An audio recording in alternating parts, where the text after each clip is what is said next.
Hold on. Did we just watch Ayano willingly blow his cover? After 4 seasons of chess master manipulation, he scores a perfect 100 on the hardest math test Advanced Nurturing has ever given. That's not strategy. That's surrender. Or it's evolution. Look at what Horikita says when Yukimura confronts them. Call it an ace in the hole, perhaps. She's not scrambling to explain away a mistake. She's executing a plan. But that's exactly what bothers me. This whole elaborate story about protecting him by keeping him hidden, then revealing him when the class is more united, it's too clean, too convenient. What does this episode of Classroom of the Elite reveal about how power actually works in this school? This episode deals with the fallout from Ayano Koji's perfect score on what Yukimura calls an impossible math test. Questions far beyond what any high schooler should be learning. His classmates are suspicious, confused, some even suggesting he cheated. But when Yukimura confronts Ayano Koji directly, Horikita steps in with a complete explanation. And it's a masterclass in strategic storytelling. She claims she knew about his abilities from day one, asked him to hide them to avoid making him a target, and only now revealed them because Class D has become unified enough to protect him. Every question gets answered. Every doubt gets addressed. The episode ends with the class seemingly buying this explanation completely.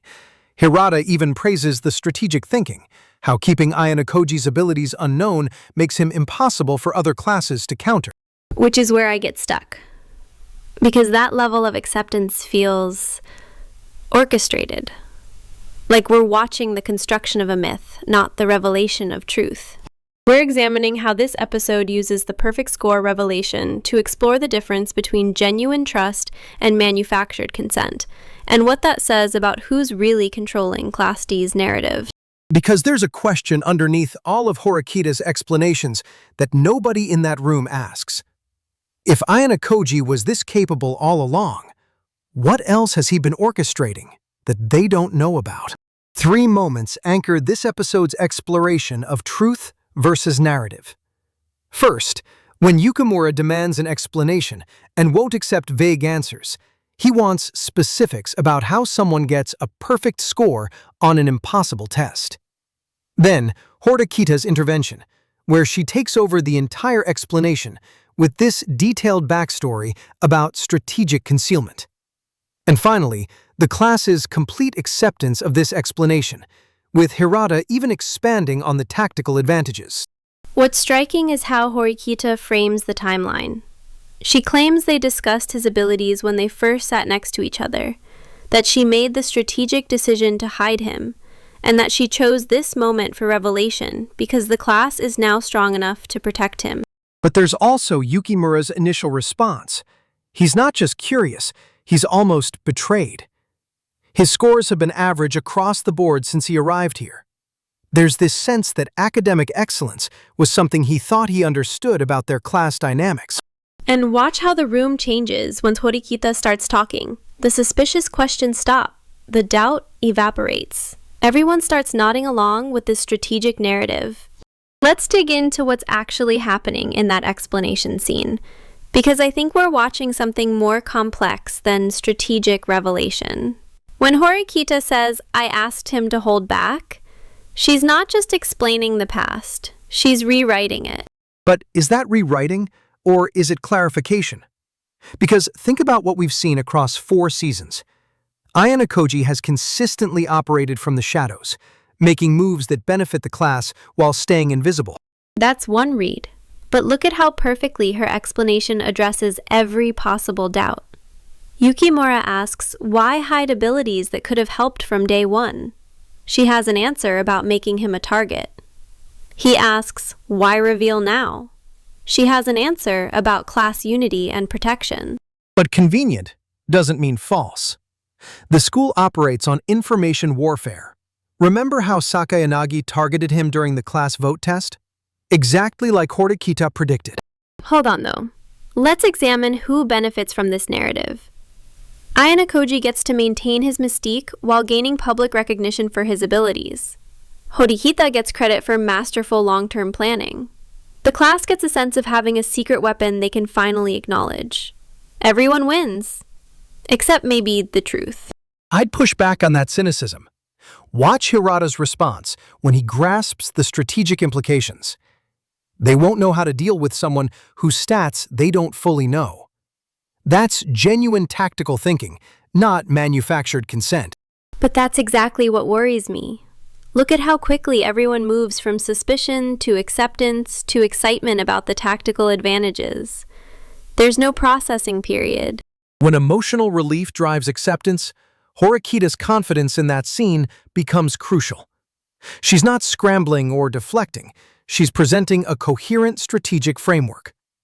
Either way, hiding the truth will make him a greater thorn in the other class's sides. But whose strategic framework? Because here's what I find interesting.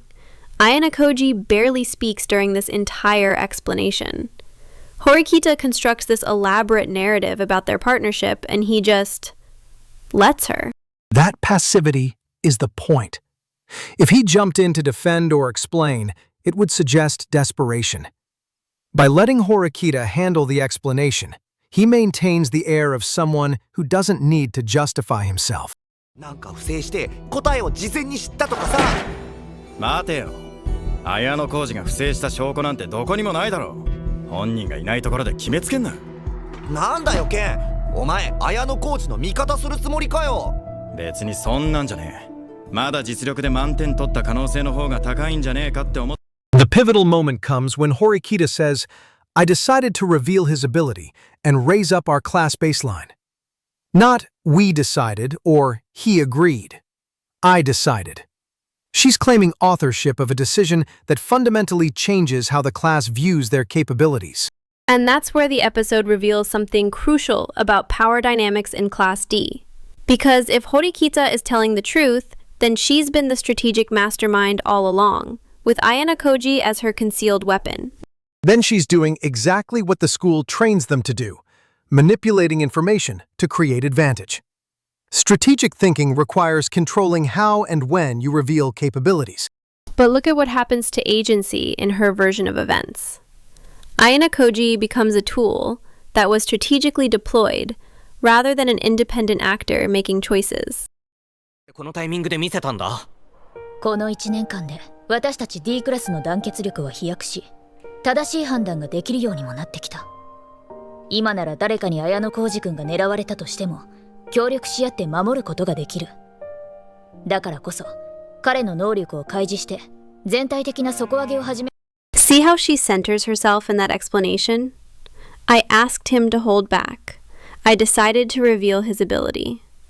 She's not just explaining what happened, she's establishing herself as the architect of their class's hidden advantages.